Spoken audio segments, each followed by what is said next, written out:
Shalom, bon matin tout le monde, bon réveil. Que le Seigneur ce matin vous garde, vous protège, vous guide pendant que vous allez vous donner à vos occupations. Et si aujourd'hui c'est votre anniversaire, nous voulons vous souhaiter joyeux anniversaire. Soyez heureux, soyez contents, soyez conscients. Et si vous êtes seul, eh bien sachez vous n'êtes pas vraiment seul puisque dans sa parole, il a dit ceci. Je serai avec vous tous les jours jusqu'à la fin du monde. Et nous savons, c'est un Dieu de parole. Il est là, en tout temps et en toutes circonstances. Et il ne va jamais manquer à sa parole. Donc, lorsqu'il dit « Je serai avec vous tous les jours jusqu'à la fin du monde », il est présent en tout temps et en toutes circonstances. La différence maintenant à se dire, c'est à quel point en sommes-nous conscients de cette présence. Voilà ce qui fera toute la différence.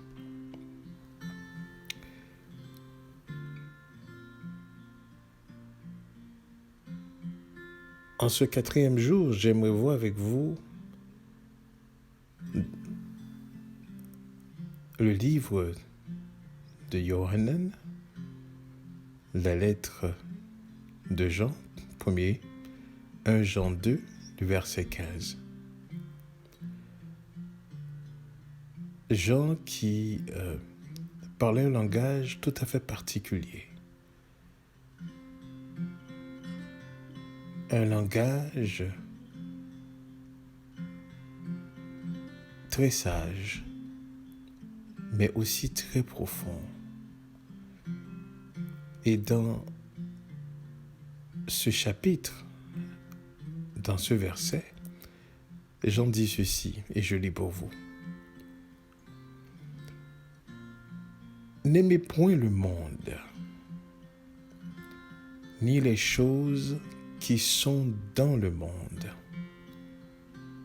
Si quelqu'un aime le monde, l'amour du Père n'est point à lui. N'aimez point le monde, ni les choses qui sont dans le monde. Si quelqu'un aime le monde, l'amour du Père n'est point en lui.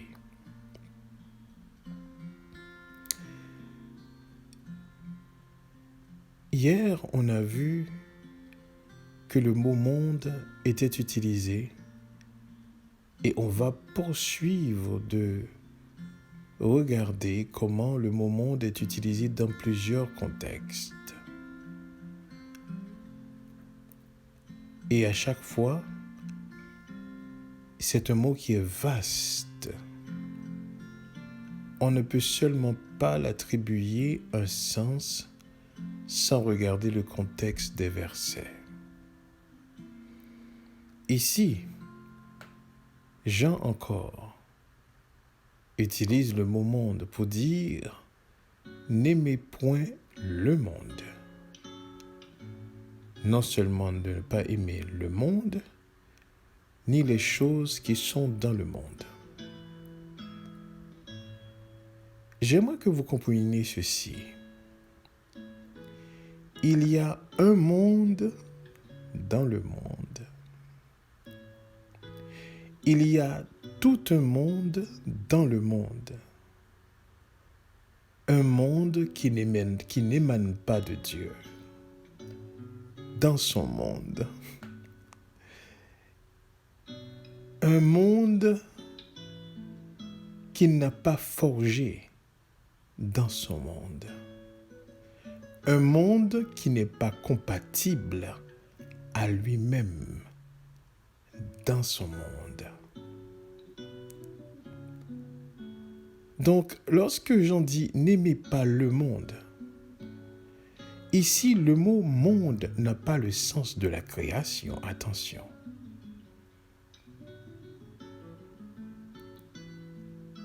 Et quand on parle de création ici, écoutez bien ceci, on parle tout ce qui émane de la nature, malgré que la nature elle-même, elle est corrompue, mais elle porte quand même les traces de sa création. Et beaucoup de personnes se sont inspirées de la nature pour contempler, pour visionner les merveilles de Dieu. N'est-ce pas ainsi que David s'est écrié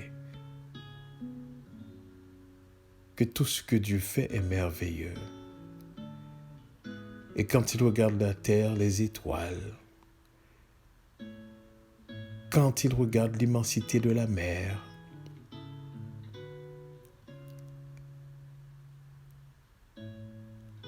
combien de fois justement le peuple d'Israël a été comparé, leur force ou encore leur solidité comparée au cèdre de Liban, cet arbre robuste. Donc, ici, le mot monde n'a pas de sens de autre chose, n'a pas le sens de création. Il ne s'agit pas de la création. Donc, si on remplaçait le mot monde par création, ça n'a pas de sens. De dire n'aimez point la création, ni les choses qui sont dans la création. Ça n'a pas de sens. Le monde est fait pour qu'on puisse comprendre, étudier la grandeur de Dieu, pour qu'on puisse visualiser la grandeur de Dieu. Chaque élément, écoutez bien ceci, chaque élément dans la création, écoutez bien ceci, révèle quelque chose de Dieu, révèle quelque chose de divin de Dieu. Chaque élément dans la création porte sa signature. Chaque élément révèle un caractère. Malgré que toute la création a été corrompue. Mais on dirait que la création s'efforce de vouloir être ce que le Créateur a voulu qu'il soit, malgré la présence corruptible de l'être humain qui n'arrête pas effectivement de la dégrader. Parce que la création n'a pas été de son propre gré soumise. Elle n'a pas été soumise à la corruption, disait Paul dans le livre des Romains. Elle y a été forcée par celui qui devait être son dominateur, à savoir Adam. Donc comprenez bien ceci. Elle s'efforce quand même de vouloir manifester initialement la raison pour laquelle elle est créée, mais par conséquent, la présence de l'être humain n'en l'empêche. La présence de l'être humain la corrompt. Donc, n'aimez point le monde, il ne s'agit pas de la création. N'aimez point le monde. Est-ce qu'il s'agit des gens? N'aimez point les gens. Pas du tout. Au contraire, Yeshua nous a appris qu'on ne peut aimer seulement les gens qui nous sont proches, les gens qu'on connaît seulement. Yeshua nous apprend aussi à aimer les gens qu'on ne connaît pas. Non seulement les gens qu'on ne connaît pas, mais il nous apprend aussi à aimer les ennemis. Aimez vos ennemis, disait-il. Priez pour ceux qui vous persécutent.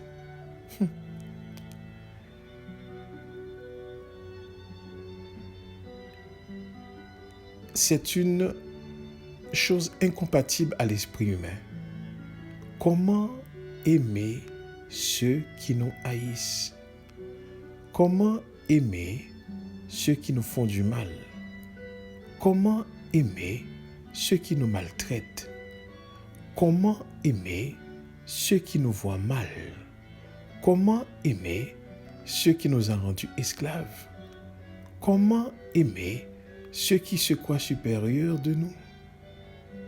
Voyez-vous, c'est difficile. Mais regardez bien.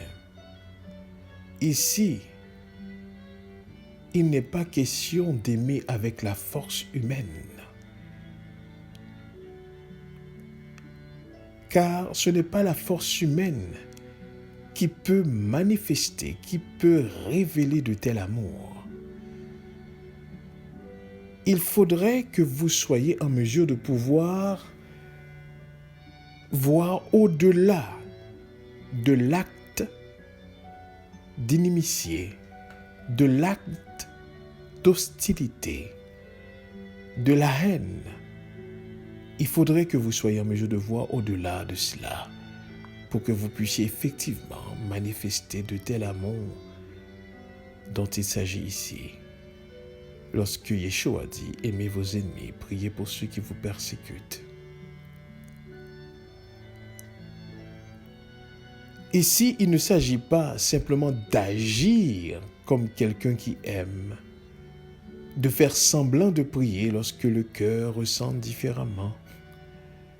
Non. Ici, il s'agit d'être différent. Et tant aussi longtemps que nous ne soyons pas différents, nous ne pourrons jamais comprendre ce que cette parole voudrait dire. Aimez vos ennemis, priez pour ceux qui vous persécutent. Parce que la tendance humaine, c'est que nous détestons ceux qui nous détestent. Nous sommes ennemis avec les ennemis. Nous maudissons ceux qui nous persécutent. Mais par conséquent, dans sa parole, il invite à aimer. Maintenant, ce n'est pas un amour qui s'exerce, mais c'est un amour d'état. C'est-à-dire, ce n'est pas un exercice que vous faites, mais c'est un état que vous manifestez. Un état venant, émanant du Père. Donc, n'aimez point le monde, ce n'est pas ne pas aimer les gens.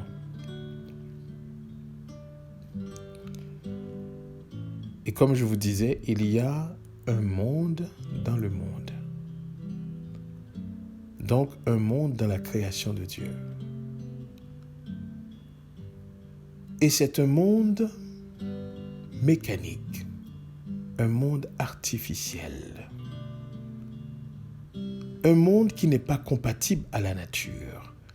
D'ailleurs, c'est un monde qu'il a détruit.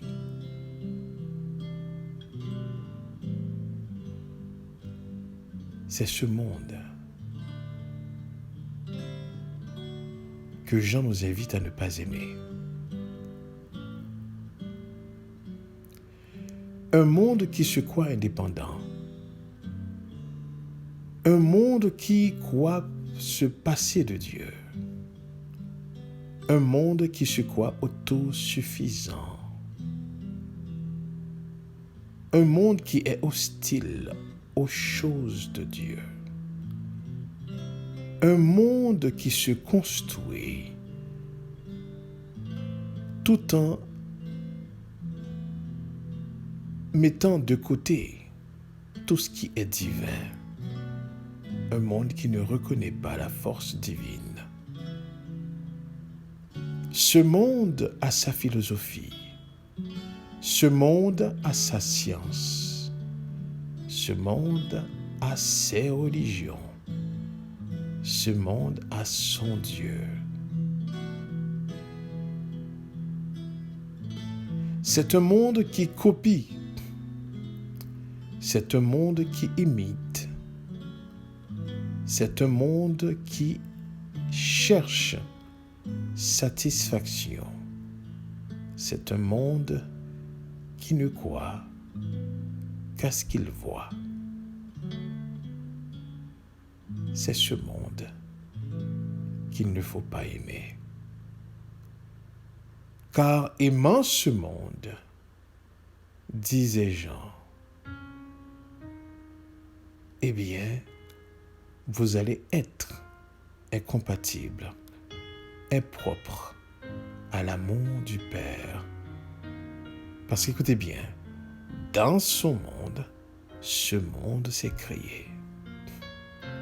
Et quand j'ai dit ce monde s'est créé, comprenez bien, ce monde ne s'est pas créé à partir de rien. Attention.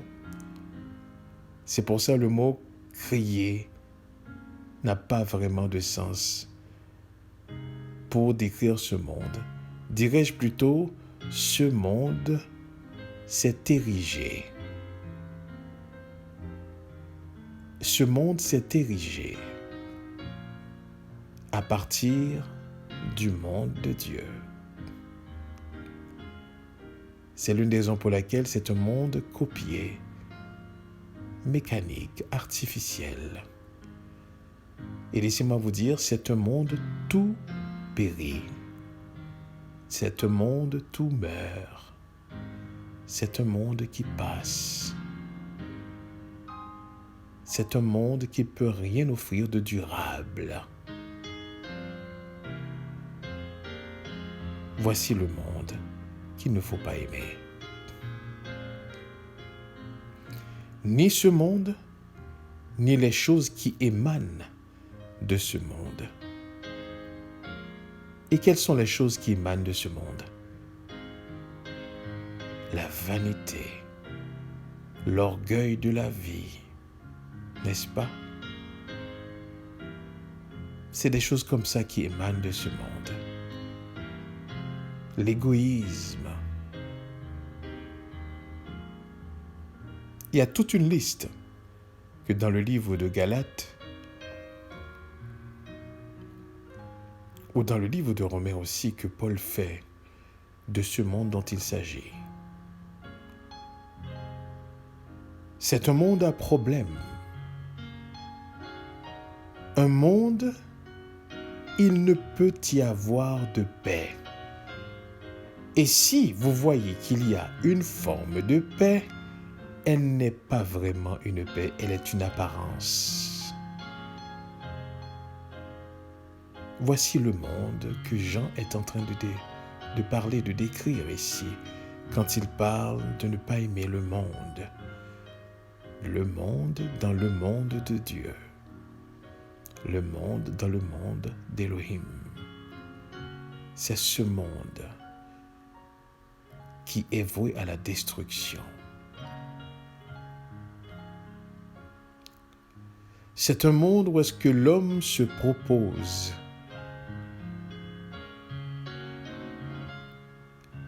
dirigé par des forces qui le dépassent. Il est esclave. Son âme est enchaînée.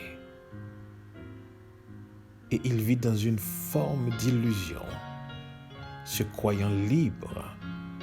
Pourtant, il ne l'est pas. Croyant qu'il a le choix, Pourtant, ce n'est pas le cas. C'est ce monde dont il s'agit. Lorsque Jean dit « N'aimez point le monde, ni les choses qui sont dans le monde. » Et Jean avertit, si ce monde dont je viens de décrire fait l'objet de notre amour, eh bien, nous perdons automatiquement l'amour du Père, disait Jean. L'amour du Père n'est point en lui.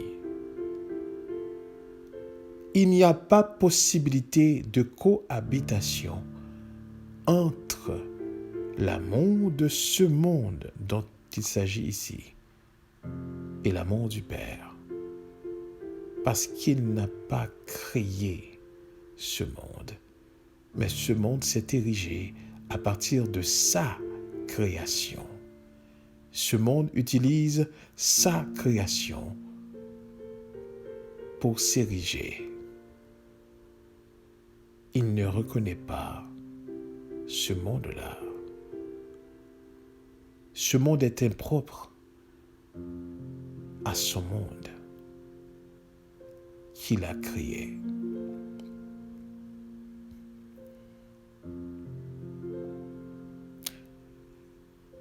Et ce monde fait l'objet de sa colère. Disait Yeshua, si le Fils ne nous sauve pas, mais de quoi devons-nous être sauvés?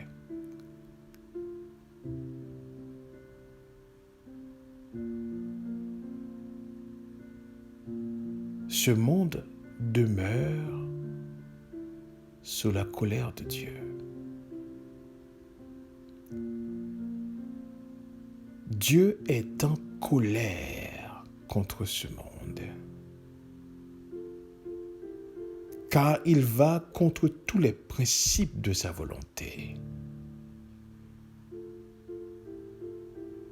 Il s'érige contre tout ce qu'on appelle le bien de sa souveraineté.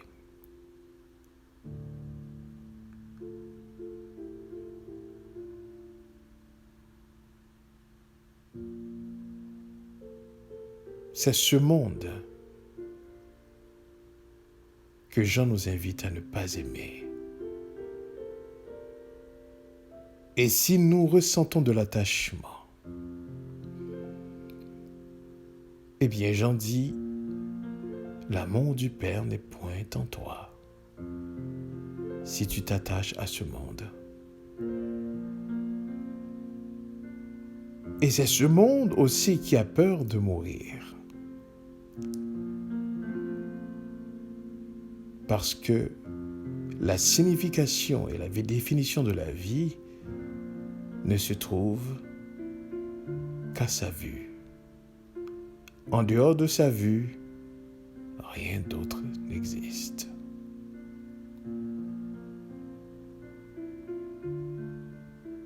Voici le monde que Jean nous invite à ne point aimer. Ce système dans l'écosystème de Dieu.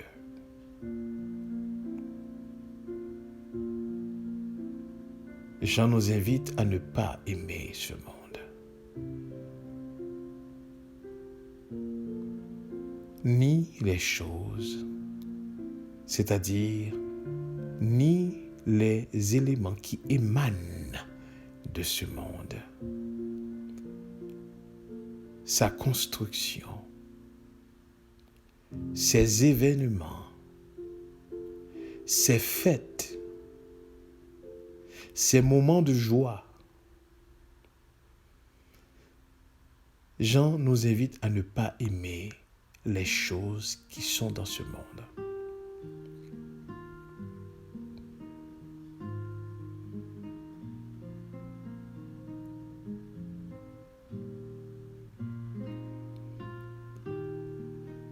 Mais malheureusement,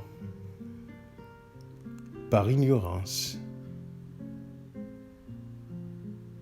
Les éléments dont il nous a été interdit d'aimer sont les mêmes éléments qui font l'objet de nos désirs. En fait, ceux qui sont ignorants de la parole et des choses de Dieu.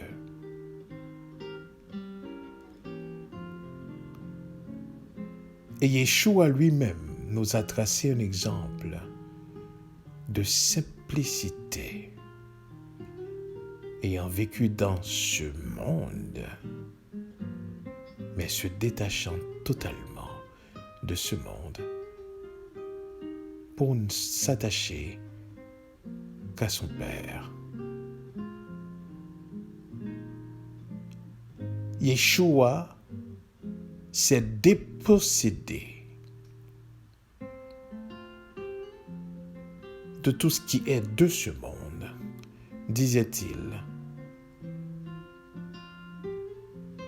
Les oiseaux ont des nids, les loups ont des tanières, mais le Fils de l'homme n'a où reposer sa tête. C'était une façon de dire, moi, dans ce monde, je ne possède absolument rien. Et plus tard, disait-il à Lucifer lui-même, à Satan, qu'y a-t-il entre toi et moi? En un mot, tu n'as rien en moi. Je ne te dois absolument rien.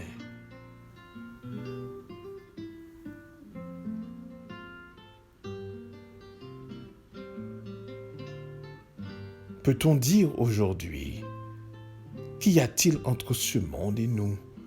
Nous devons absolument rien. Le monde a été fait, c'est-à-dire ce monde, ce système, pour que nous en soyons des dépendants, des dépendants, des dépendants, des dépendants.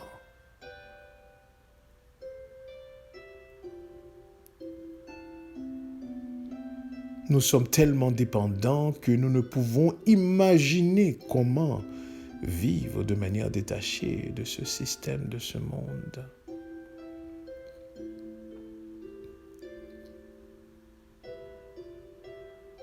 C'est pour cela, nous devons prier afin que Dieu nous donne de la sagesse, afin que nous puissions apprendre à vivre, à nous détacher de ce monde dans son monde, et que nous puissions vivre selon son monde, et que nous soyons détachés de ce monde dont il s'agit ici dans 1 Jean 2, le verset 15. N'aimez point le monde, ni les choses qui sont dans le monde. Ce monde qui s'érige contre sa volonté, ce monde qui se bâtit sans lui, cette tour de Babel qui s'édifie, cette corruption de la création, en copiant, en imitant la création, ce monde mécanique, artificiel, ce monde qui veut tout refaire, comme si voulant corriger les erreurs de Dieu. Pense-t-il, sans savoir, c'est lui-même qui est le problème. Voici le monde. Jean nous invite à ne pas aimer.